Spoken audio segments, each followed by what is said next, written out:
Buy one get one offers on subscriptions can skyrocket conversions or quietly destroy your margins if the free product repeats every month. Here's how to set it up the right way.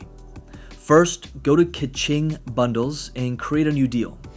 Select buy one get one as your discount type. Set up your BOGO deal as usual. Choose the product, quantity, and discount. I'll tweak mine slightly here.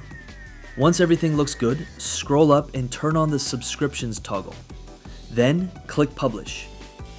Now go to the Kaching Subscriptions app and click Plans. Create a new subscription plan or edit an existing one. Make sure the subscription products match the ones used in your BOGO deal. Scroll down and enable Remove Free Products after specific number of orders. Set it to remove the free product after the first order.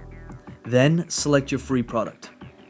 This ensures the free item is included in the initial checkout, but automatically removed from all future recurring orders.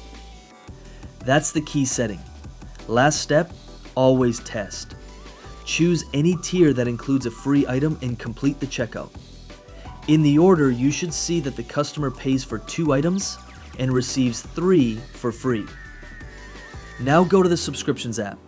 Navigate to Subscriptions and open the contract for your test order. Under Subscription Details, you should only see the paid items listed. The free products should not appear in future recurring orders. If that's what you see, your setup works. If you want to use free gifts without hurting your margins, watch this next.